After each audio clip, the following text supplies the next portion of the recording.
In the last lecture, I tried to situate Hegel in the context of ancient Greek philosophy. I showed how Hegel challenged the idea that being or essences could be considered stable. I showed how he considered being as well as essences as undergoing dialectical transformation. And next, I tried to show Hegel in the context of the German idealistic movement in philosophy. I tried to show how Immanuel Kant came as a great synthesizer between the rationalists and empiricists of his time, kick-starting in a certain sense the German idealist movement in terms of philosophy. And Hegel really comes at the apex, climax or culmination of this great idealist movement in Germany. So I explained how nearly all the idealists were of the view that there is an absolute, a first principle that helps us understand how the world is ordered. And this really is the task that Hegel also sets himself to. But Hegel, taking up from Kant, agrees with Kant that our minds have access only to the ideas of the world. But he also disagrees with Immanuel Kant, and he points out that these ideas are not individual but must be social. In other words, Kant placed the individual person in relation to the thing in itself, whereas Hegel considers that ideas are always evolving dialectically by conversations that are going on, not just or thought processes that are going on, not just between the thing in itself and the individual, but conversations that are going on between various individuals that result in the collective consciousness of humanity. Hence, for Hegel, there are really three modes of consciousness, and this should come as no surprise because obviously Hegel here is once again utilizing the dialectical triad to explain how knowledge is built. And then in turn, he will utilize these categories to explain how nature and history operate. So the first and foremost is sense certainty, where the individual or the individual mind attempts to grasp the nature of the thing in itself. This attempt to understand the thing in itself results in the creation of certain universal categories on the basis of sense certainty. This is what Hegel refers to as the first stage. In the next stage, the individual, of course, is not simply standing directly opposite other objects, but also mediates between individuals and the collective understanding, that is, between his immediate perceptions and the ideas about the world that he shares with society. Perceptions are the categories of thought worked out between individuals through a common language.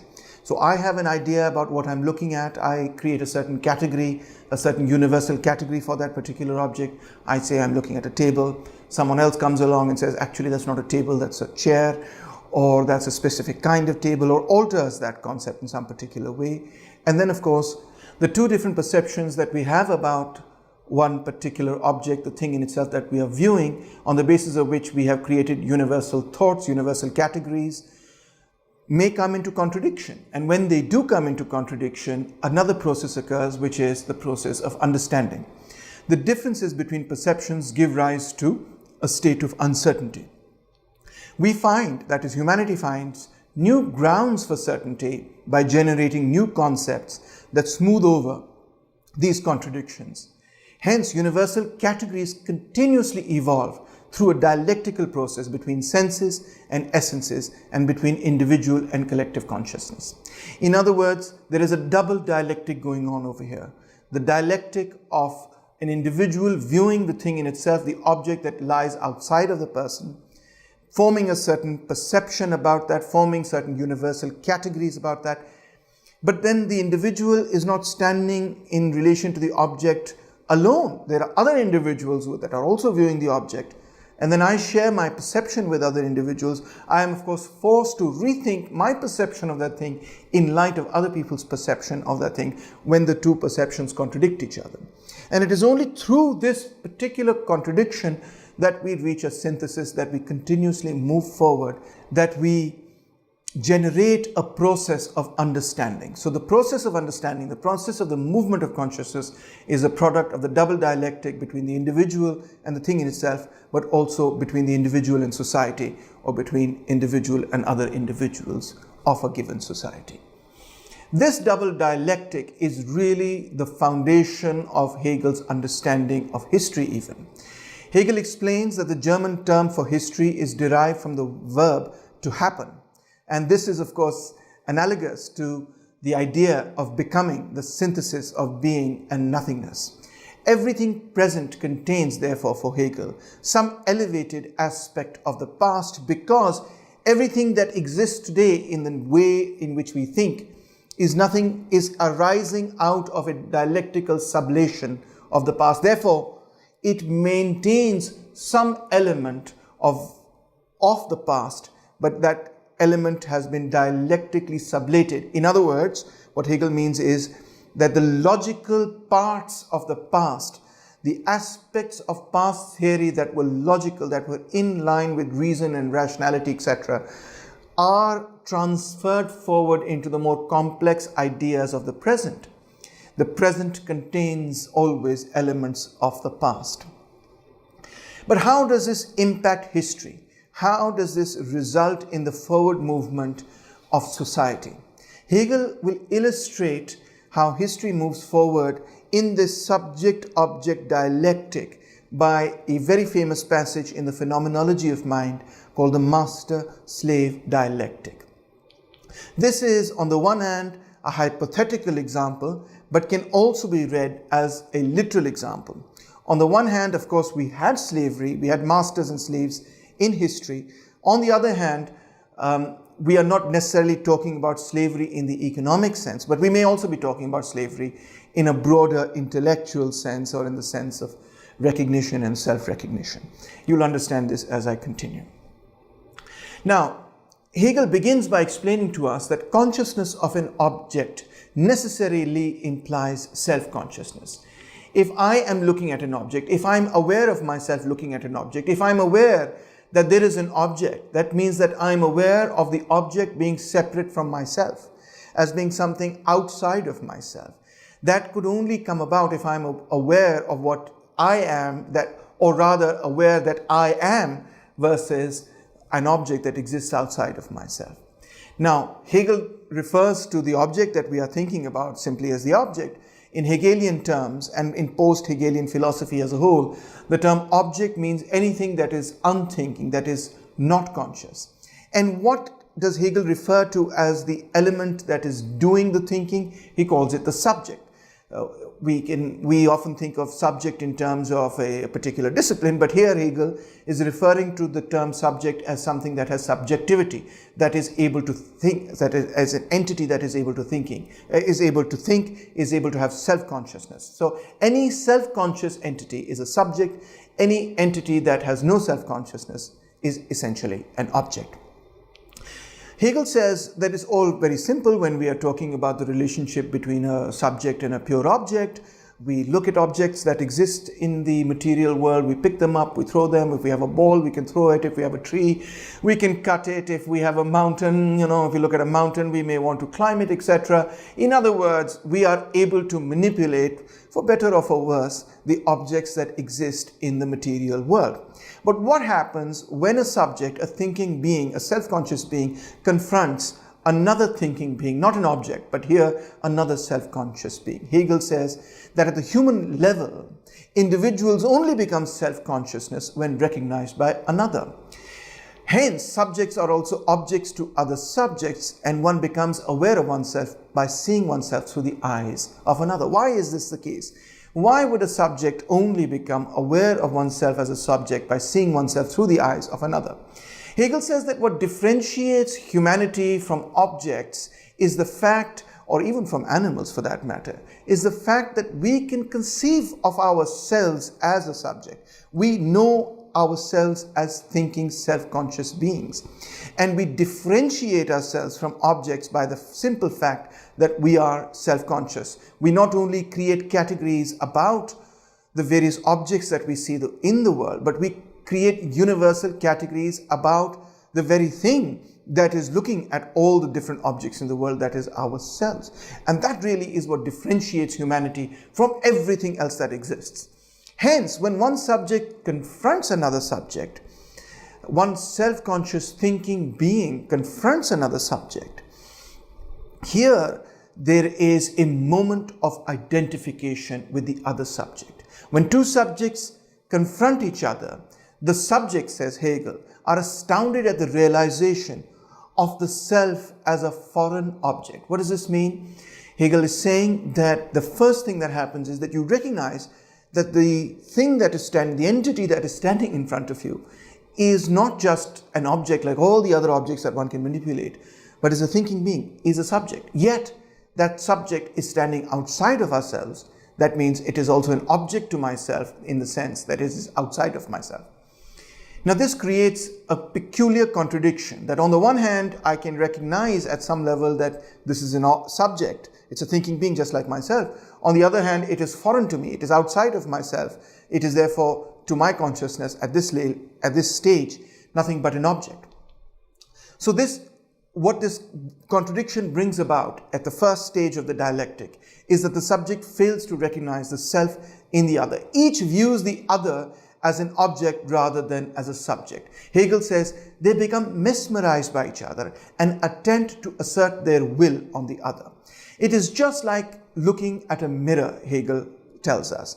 When we look at a mirror, we are able to see that we are looking at something that looks exactly like us, and when we move our hands, etc., the image also does exactly the same. We are able to, whatever our will is, we are able to assert that will on what is being reflected back at us. But when we look at another subject, we see the reflection of ourselves in that subject, and yet we are not able to assert our will on that other subject because that subject has a will of its own. Why would we want to impose a will on our will on that other subject? Hegel asks. Well, what would be the purpose of doing something of that sort? Well, the purpose of imposing our will on that subject is nothing other than that subject recognizing us also as subjects, because that is essentially what distinguishes human beings from all the other things that exist in the world, all the other objects that exist in the world. Hence, to be recognized as a human by another human being is really one of the most essential requirements that a human being feels. Hegel says it's almost part of our human nature, Hegel would say. So what happens when a subject approaches another subject, in Hegel's own words, is on approaching the other, it has lost its own self, since it finds itself as another being. Secondly, it has thereby sublated that other, for this primitive consciousness does not regard the other as essentially real, but sees its own self in the other. On the one hand, I see that there is another thinking being outside of myself. On the other hand, I am only seeing that what exists outside of myself is yet but another version of myself. Thus, Hegel says, each subject treats the other as an object. Each subject treats the other as an object in the sense that each subject wishes to impose its will on the thinking being that exists outside of ourselves, in much the same way as we would treat an object. We treat an object in the sense that we are able to manipulate it, we are able to use it for our ends, and we want to utilize what exists outside of ourselves, that subject, in much the same way that we utilize an object to achieve a particular purpose. What is that purpose? The purpose is that that subject should recognize me as a subject. That subject should recognize me as a thinking being. That subject should recognize me as being essentially different from all the other things that exist in the world. But now, since both subjects are attempting to do this, and both subjects are attempting to assert their will on the other, this leads to a struggle, it leads to a contradiction. And Hegel says this contradiction escalates. It escalates into a struggle to the death, he says. Each side is imposing its will to be recognized as a thinking being. Finally, one side triumphs and becomes the master, the other submits and becomes the slave. The master is recognized by the slave. The master therefore becomes independent of the slave. The slave, of course, becomes dependent on the master. The master sees the slave as an object, no longer as a subject. The master frustrates the desire of the slave to see himself as a subject. What does all of this mean? And how can we situate this in real life? What experience do you have of this in real life? Well, I always like to say that imagine when two people meet, what do what happens when two people who are unfamiliar with each other meet up? In a certain sense, in civilized society, they size each other up. When two athletes meet, they will try to size each other up in the sense of they may ask each other, or they may tell each other, or give each other information about, their achievements and, how quickly they can run their 100 meters, what is their time for 100 meters, or whatever. When two intellectuals meet, they will try to establish which of the two intellectuals is better read or better informed, etc. When two politicians meet, they might name drop, they might say, who they are connected to, who they had lunch with last week. When two industrialists meet, they might try to size each other up in terms of their economic strength.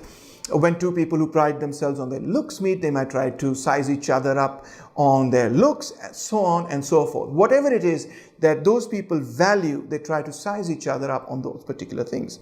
But what is going on underneath all of this, superstructure really, is that both are trying to get the other to acknowledge themselves as being thinking beings, as being recognized as self-conscious beings, as being beings that are able to create, whether they are creating in the way of economics or politics or industry or art or literature or sports or whatever it is, but that the other person ought to recognize that this person as a creative being. Now, Hegel would point out that this process occurs in civilized society without any physical violence, where we sort of confront each other and we establish who is the master and who is the slave, by these dialogues and discussions that escalate to the point until one or the other person submits. But I also like to think of that wonderful movie, The Planet of the Apes, where when the apes fight each other, one ape finally submits out of physical violence and the other ape puts his hand on top and says, all right, I will be the master and you'll be the slave, and the violence comes to an end. So the slave is stuck in a position of reflecting on himself or herself as a subject. And by the way, one can, Simone de Beauvoir took this very idea of self-recognition and applied it to the relationships between, or the relationship between the genders, men and women at that time, since that was the sort of opposition that she was primarily interested in at the time. But you can do a Hegelian analysis of self-recognition and otherization, the need for recognition and self-recognition and otherization, and from that you can derive an understanding of how gender relations work, or race relations work, or any relations for that matter work. And in this process, when you establish one as the master and the other as the slave is the other. The story is of the master. The master is the protagonist of the story. The slave is nothing but, in a certain sense, someone that is only playing second fiddle, is only playing a supportive role. So whereas the master is able to ignore any attempt by the slave to view him as a subject or as the other, the master is able really to dominate the discourse, the narrative, so to speak. But in turning the slave into an object, the master loses, Hegel says, what he tried to gain in the first instance. It appears that the master is victorious. In fact, this is a Pyrrhic victory. This is a false victory. Because what the master was really aiming for was recognition by another subject. The subject, however, has been turned into an object. By whom? By the master. Because the slave did not recognize the master out of a sense of free will. The slave only recognized the master for fear of death, out of obedience. You'll be a social outcast, or you'll be physically beaten up by me if you do not recognize me as a master, if you do not recognize me, in other words, as a thinking being. So the slave has not recognized the master out of free will, but rather out of obedience, out of fear of death. And because the slave has done so out of fear of death, the slave has been manipulated into doing so. The slave really has been treated by the master not only as an other, but as an object. What happens after that? Well, the master sets the slave to work. Whatever that work may be, it may be economic work, it may also be emotional labor, it may be any kind of labor, but the master gets the slave to serve the master. Now, through the process of labor, the slave, however, develops human civilization. Through the process of labor, the slave, Hegel says, is externalizing his or her subjectivity into the objects of labor.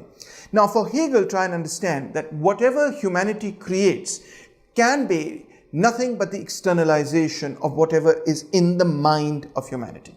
Hegel also refers to this as alienation, because the word external and alien is largely the same thing. To put out of oneself, to externalize from oneself, to take out of the mind and to put into material form an idea, a notion, really is the alienation of that notion into material form, says Hegel.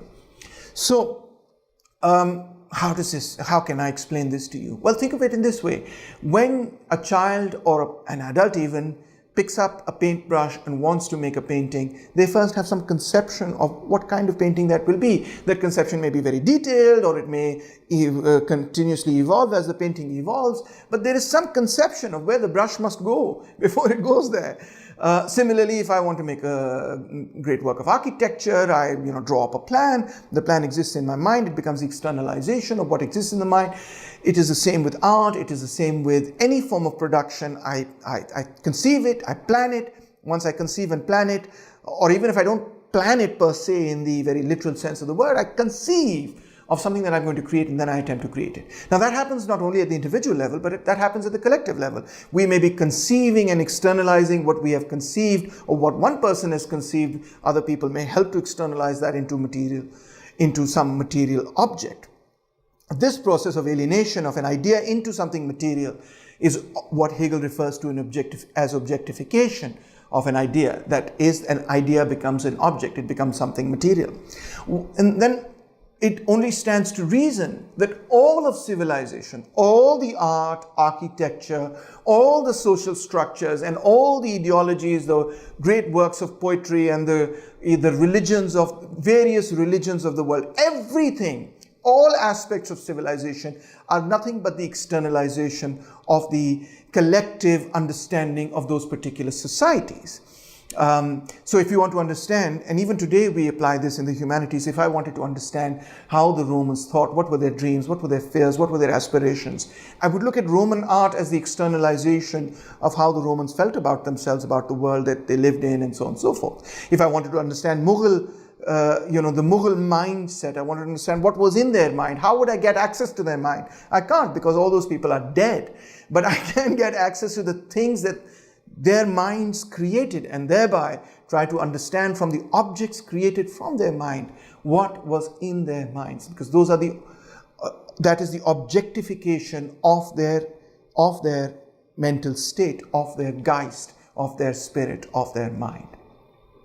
But if the objectification of an individual's mind or a society's mind is civilization, that means that civilization as a whole really is created by those people who play the role of the slave. The slave creates civilization in a certain sense, whether we consider slavery in the literal sense or we consider slavery in the figurative sense. And of course, there may be people who are themselves slaves and in turn also have slaves. But it is only in their role or in your role as a slave that you actually labor, because whenever you have slaves to labor for you, or labor for you in certain aspects or in certain areas, then you don't do the work, you get other people to do the work. But when other people do the work, the things that are created are really the externalization of their consciousness, even though you may possess those things as property, or you may be credited with having created those things, but the reality is that you have actually played no role. When I think about the great Egyptian pyramids, or when I think about the Taj Mahal, etc., who really created them? Although we credit the pharaohs or we credit the Mughal kings, etc., for having created those things, but really the real creators are the people who laid the bricks, who carved the rocks, etc., etc., who really worked on those things, whether intellectually, thought of those particular, how planned those great monuments, or worked on those things physically. And I'd like to think, that when the slaves who worked on those things, slaves not necessarily in the literal sense, but in the figurative sense here, looked at the things they created, they must have achieved or received some sense of satisfaction by looking at or by examining the work that they created. In the great Egyptian pyramids, on the The bricks that are inside these incredible pyramids are the names of the workers who created those pyramids. There is a sense of ownership. That is sort of reaching back through time to tell us about the real people who built those, brick by brick, built those pyramids. All of civilization, therefore, is built, really, Hegel says, by the slave. Now, here's where the fun bit begins, the dialectical inversion begins, the irony of history begins. The slave is now able to rediscover him or herself as the creator of civilization and the real subject of history. If everything that is created is nothing but the externalization of our mind, our creative ability, then all of civilization is the externalization of the mind of those people who have worked for other people, and therefore civilization is really nothing but the externalization of the consciousness of those people who have worked, that is, slaves. Now the slave, by viewing the externalization of their own mind, is able to receive recognition of themselves as thinking beings by examining what they have created, human civilization as a whole. And we're not talking about individual things that we create, although we also see this process at the individual level. When I sit in my room and I play guitar, there may be nobody who's listening, but if I play guitar well, I feel a sense of innate satisfaction. I give myself evidence that I'm a thinking, creative being. I'm a good musician. When a child draws a painting and it doesn't, when a child feels that they have done a good job with that painting, they've created something they hadn't created before, they've done something new, a child automatically feels a degree of satisfaction in their ability to create something new. They have given themselves evidence that they are creative beings. They do not necessarily require the approval of anyone else in order to recognize that they have done something that is creative, that is new, that is different, and that they have, in a certain sense, they have expanded their own capacities, abilities, and creative power. That really is what is happening at a vast collective level in history. That the slave, ironically, no longer requires recognition from the master as a subjective being, because the slave is able to receive that recognition just from the fact that the slave, him or herself, or collectively rather, is the real subject of history, is the real thinking power behind history, is the real creative power behind history. And all the masters have really done and contributed nothing to history. Now this inverts the dialectic between the slave and the master. The slave no longer requires a recognition by the master. It comes out in a stronger position. And the master, who believes that they have the recognition of the slave, discovers that they have nothing but a Pyrrhic victory, a false victory, because the slave is only given recognition to the master as an object rather than as a subject. The master never received recognition from the slave as a subjective being, but only as an object. Now history turns. The slaves become dominant and the masters fall. Hegel says the essence of the mind is freedom, and its development therefore must consist in breaking away from the restrictions imposed on it in its others by nature and human institutions.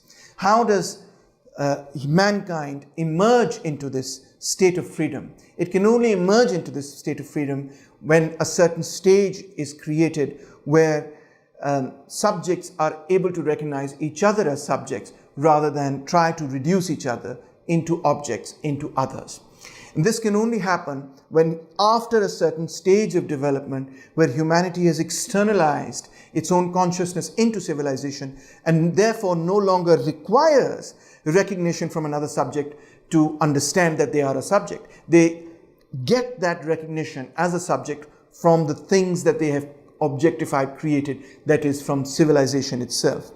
So there has to be a process of history whereby the externalization of the mind, civilization, achieves a certain level of development before the slave can emancipate themselves, before a stage is reached where the slave as a whole, all the slaves collectively, no longer require recognition from the master, and the master-slave dialectic ends, and humanity is able to recognize each other or treat each other not as objects any longer, but purely as subjects. So again, this whole historical transformation has to go through three stages. The first is the realm of complete freedom, a state of nature, so to speak, where we are not yet aware, or we have not tried to convert each other into objects. in the second stage of history, where various subjects have confronted each other and turned each other into objects, we enter into a stage of history that Hegel refers to as the yoke of necessity. Here we are forced to recognize the rights of others. We create morality, we create states, we create religions, we create legal codes, we create the notion of rights, and so on and so forth. And this is nearly the entire period of recorded history, according to Hegel. And next, Hegel says, we are going to enter into, or for Hegel have already entered into, a third stage of human history, a stage of social morality, where the recognition of individuality and collective interests come together, where we are not fighting with each other. We don't just have the recognition of individuality, as Hegel thought had existed, in his time in Europe, but we have also, and that was really his critique of the Enlightenment and of liberalism generally, but we recognize that we are part of a collective whole, that we have collective interests as humanity, we have collective interests together with nature, and the conception of ourselves as being disconnected entirely from nature, the conception of ourselves of constantly only being in contradiction with nature, or constantly only being in contradiction with other people, will come to an end when we recognize that although there may be contradictions with nature and with other individuals, but there are also collective shared interests. So individuality or individual interests and collective interests will be able to reconcile. Hegel puts this in another wonderful way. He says the first stage is a stage of art, where the mind has an intuitive contemplation of itself. It does not have a contemplation of itself as a result of the objectification of its own creation, but only very intuitively grasps its contemplation of itself. The next stage is the stage of history, where the mind feels the superiority of itself to the particularization, limitations of finite things. In other words, the mind in this new stage feels its own limitations, its individuality, and its contradiction with other beings, with other individuals of society. There is a contradiction between the individual and the collective interests of society. And this undergoes, of course, three great moments in the development of religions. There is, first and foremost, for Hegel, Oriental religions, in which he says the Oriental religions exaggerated the idea of the infinite. By infinite here, Hegel, of course, means God. He means, the Geist, the mind that has everything within it. In the Oriental religions, Hegel writes, only one person is free. That is, of course, the ruler. Because for Hegel, he believed that in his time, of course, this was quite a common idea amongst historians, that the idea of the worship of the king, considering the king divine or the manifestation of God on earth, was essentially an Oriental idea. It was essentially an idea that came to the West from Babylon, from Mesopotamia, from Egypt, etc., and further even from the East, etc. So it was an Eastern idea, because in the East, the king was always venerated as a god on earth, whereas for Hegel, he thought that the Greco-Roman religion did not consider their rulers to be divine. And so that, of course, is the second stage for Hegel, the Greek and Roman religion, which Hegel also criticizes, because he says that Greek and Roman religions gave undue importance to the finite, that is, to the individual. However, even under Greek and Roman religion, a class of people was considered free. They had individuality, whereas there was the majority of people was still in the serf class or slave class, and they still remained non-human. In the third stage of evolution, we get Protestant Christianity. We get Christianity, by which Hegel, of course, rarely means Protestant Christianity. Now, this, he says, is the development of religion to a new stage. That is, Protestant Christianity represents the union of the infinite and the finite, of God and man. Hegel writes, every individual is considered free by virtue of being human, and that the freedom of spirit comprises our most human nature.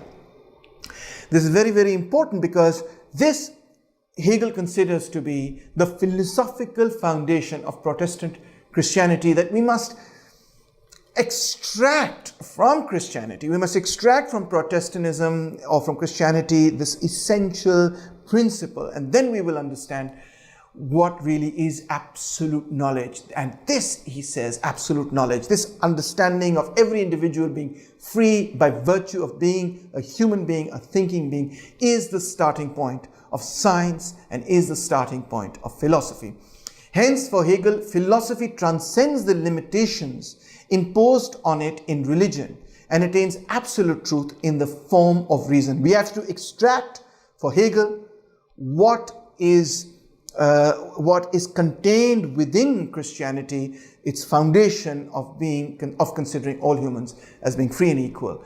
That is what philosophy does for Hegel. Extracts from religion its logical foundation. Hence, for Hegel, all the truth in art and religion is now contained in philosophy in a higher form. Philosophy is therefore, Hegel says, quote, the highest, freest, and wisest phase of the union of subjective and objective mind, and the ultimate goal of all development, unquote. So now you can see that this will also set up a contradiction between those who consider Christianity to be, those who interpret Christianity in a very different way, in the traditional way. Because Hegel here is interpreting Christianity in a very, very unorthodox way, in an almost pantheistic way, in a way in which he is trying to say that there is a logical, philosophical core within Christianity which is more important than all the rituals of Christianity. But you may ask, why Christianity? Why Protestantism after all? And that's a good question. And the first answer, of course, is that Hegel is very much a person of his times. You can consider that Hegel was very much biased. He was, of course, German. He was brought up in Germany, and Germany was dominated by Protestantism. And so we can consider that, of course, he is the product of his times, etc. But his own point of view, of course, is that in this form, Christianity renounces particular interests, that is, individual interests. It renounces the idea that individuality is important, and it stresses the idea that every individual is free and equal by virtue of being human. But what about Jesus Christ then? How would Hegel understand Jesus' struggle or what Jesus means to humanity? In his famous essay, The Life of Jesus, Hegel argues that man's separation from God is not the result of trespassing on a fig tree. Rather, the myth is symbolic of the divide between individuality and universal reason. In other words, what the Bible is talking about should not be understood literally, but should be understood metaphorically. And what we need to do is to understand the rational kernel that is contained within the biblical narrative. So Jesus, for Hegel, is a rationalist philosopher who taught ethics, and all the miracles were metaphysical or psychological experiences rather than actual physical incidents. For Hegel, therefore, Christianity combines the finite with the infinite, our physical and mental natures, into one spiritual unity. But religion itself, all of religions, when we examine that, not just Protestant Christianity, in the Hegelian system, all religions are the expression of the fear of objectification in the struggle for self-identification. Why? Because the individual or society or the slave or even the master takes some comfort in a being that is God, that exists purely for itself, that requires no self-recognition. And this provides a refuge of the individual from the unhappy consciousness that is created, the unhappiness that is created out of the desire to be recognized and the failure of other subjects to recognize ourselves. So in the Hegelian system, religion, that is all religions, are but stages in the evolution of human consciousness. And religion is not therefore the highest stage of consciousness, but only self-consciousness in pictorial or poetic form. So although religion and reason are reconciled in the Hegelian system, because of course this was one of the big debates in his time, and rationalists and empiricist philosophers, etc., were trying to reconcile reason and religion, or not trying to reconcile reason and religion. But they're reconciled in a way in which reason is not merely the struggle, first and foremost, to create formal universal categories that can explain individual phenomena, as Plato or Aristotle would have had us believe. It is not just a process in which we try to understand whether we have understood atomic theory correctly or not, or whether we've categorized mules and horses correctly. For Hegel, reason involves a self-conscious ego person struggling to assimilate objects, that is to try and understand objects, while at the same time having to fend off their otherness, which is a threat to its existence as a self-conscious being, while at the same time trying to also be recognized as a thinking being. That is why what we call reason is constantly itself an evolving phenomena. How we understand reason has changed from time to time. What we have considered to be reason in the past, we no longer consider to be reason. Reason, the idea of reason, what is reasonable even, what is logical even, what is moral, what is right, what is just, has been undergoing a transformation throughout history. And this transformation has occurred by our externalizing what was in the mind. So for Hegel, the objective mind is the mind objectified in law. By objectified, we means where it comes out of ourselves in the form of law, in the form of morality, in the state. So as I was saying, in the Hegelian system, reason and revelation are reconciled in favor of reason. Hegel says, and I quote, "Reason in its most concrete representation is God. God governs the world. The content of his governance, the fulfillment of his plan, is world history." And Hegel sums this up by saying the real is rational and the rational is real. What does this sentence mean? Well, what Hegel means by that is that the mind, the Geist, the spirit is really what is real. It, from these logical categories of the mind, the Geist, God, emanates the entire world. There's a splintering, an emanation that creates the entire material world, right? So the real is created on the foundation of that which was rational. God is nothing other than reason. But when the material world is created out of God, that is nothing other than reason, it appears to us splintered. We are part of that material world. When we try to understand that material world, we create certain rational categories to understand that material world. We create certain universal categories. Our reason, our attempt to understand that material world is nothing other than an attempt to understand that which created this material world, the logic, the foundation, the spirit, the Geist that created this material world. And so when our reason, our rationality evolves slowly as it understands the material world, as it understands ourselves in this material world, what we are really understanding is nothing other than the mind of God, which is nothing other than reason. So to sum up, God is reason. Reason creates the world. Everything that the world creates is reason splintered into hundreds and thousands of little millions of systems. Our attempt to understand the material world and ourselves in the material world is nothing but our attempt to realize and understand God. It is nothing but our attempt to understand ourselves. We are part of that material world. We are part of that spiritual world. The spiritual and the material really cannot essentially be separated for Hegel, in this sense that although Hegel believes there is matter really exists. He's not a pure idealist. He's an objective idealist. But that the foundation of the material world and the foundation of the spiritual world are one and the same. And the foundation of both these things is nothing other than dialectics. So if we understand dialectics, we understand how nature works. If we understand dialectics, we understand how we as thinking being works. And if we understand dialectics, we understand how logic works, how reason works. We understand how the spirit works. We understand how the Geist works. We understand really how divinity works, how God works. What is the foundation principle of everything? So in this way, Hegel attempts to reconcile reason and religion, but he reconciles reason and religion in favor of reason rather than revelation.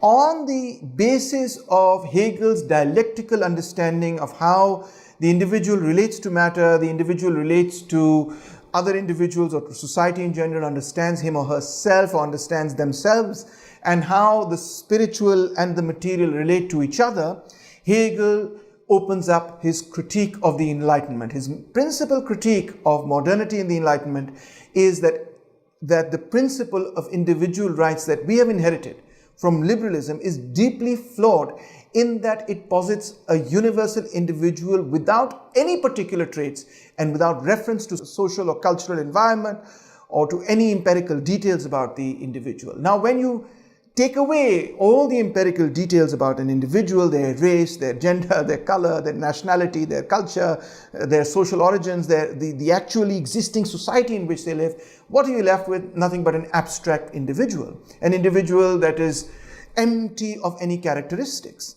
And what emerges from an abstract individual can be nothing other, Hegel says, than abstract rights, because we know nothing about the actually concrete individuals. We know individuals in civil society, or we know individuals in the liberal discourse or in the Enlightenment discourse only as abstractions. And therefore, what we extract from abstract individuals can only be abstract, from abstract universal subjects can only be abstract universal rights. But when we actually look at any given society, Hegel says, we first understand that any given society has an ethical life. What is an ethical life? Ethical life consists in the feeling, the consciousness, and the will, not of the individual personality and its interests, but of the common personality and interests of all the members in general, unquote. You understand here that on the basis of the moral and ethical foundations, collective ethical foundations of a given society, we have the creation of a family, says Hegel, civil society, and the state. Of course, in the period of Aristotle, you only had the family and the state, but in the period of Hegel, he considers that this has transformed into, again, another tripartite division, because Hegel loves dialectics. So let's go into this division. At the first level is the family, which Hegel considers to be the domain of love and the domain of altruism. Now you may scratch your head and you may say, well, my brother or my sister is very selfish and never listens to me, etc., etc. But insofar as a family entertains the idea of selfishness, the family really breaks down. The ethos of the family is pure selfishness, altruism, in a certain sense. The ethos of a family is communism, according to Hegel, although he doesn't use that word naturally. From there, we get to the next dialectical stage, which in the thought process here, which is civil society. Civil society, in a certain sense, is the direct opposite of the family.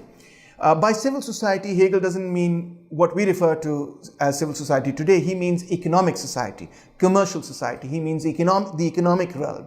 In the economic realm, says Hegel, property is the embodiment of personality and individuality. This is the realm of individuality. This is the realm of selfishness. But in civil society, the fact that we order civil society, that is, we order the economy in our understanding, we order production in our understanding of individual interests, this leads to the polarization between the rich and the poor. It leads to the polarization between the individual and collective interests. And Hegel criticized all the Enlightenment theorists for neglecting this particular aspect, that civil society is based on individualism, and a kind of individualism that always views in the other individual nothing but a challenge or a threat to our interests. Never an individual with whom we can combine to achieve our goals and objectives. And that, of course, is true for Hobbes, and that, of course, is also true for Locke and for so many other of the social contract theorists and liberals of Hegel's period, and remains true even of liberals today. Now, in the third stage, Hegel talks about religion. And the state, Hegel says, the state has its roots in religion. The state has arisen from the ethical life given by religion. And it's only through the state that modern individuality, that is property, can be reconciled with collective belonging, that is, with society's general interests as a whole.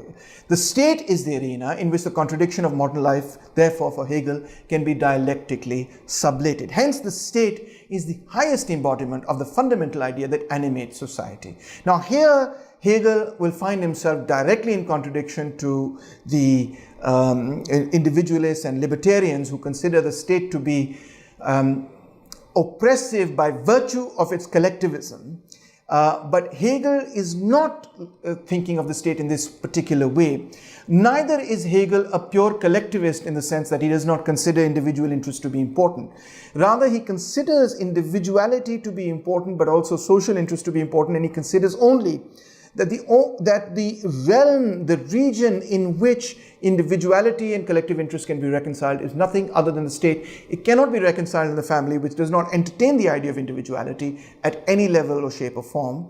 They cannot be reconciled in the aspect of civil society or in the realm of civil society, because that is not a realm that entertains in any form the notion of collective interest. So where can they be reconciled? Only and only in the state. So the criticism of Hegel or Hegelians as being pro-state in the sense of as being only collectivists, I think by liberals, may rest on a certain misreading of Hegel. So in other words, for Hegel, the spirit is objectified as law, morality, and the state. And this engenders a contradiction.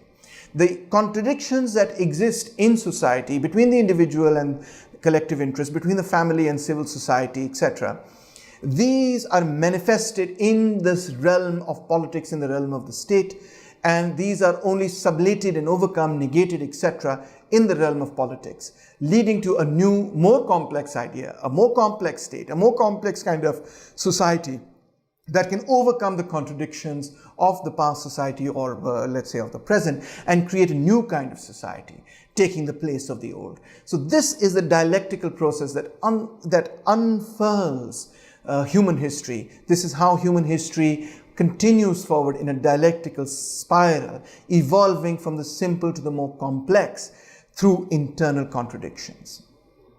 Hence, to summarize Hegel's philosophy of history, civilization, that is everything we have built, art, architecture, social structures, ideologies, is the externalization of the Geist, is the externalization of the collective mind of humanity. Hence, this process is the Geist coming to know itself, because mankind is coming to know no other force but itself. It is the unity of the spiritual and the material.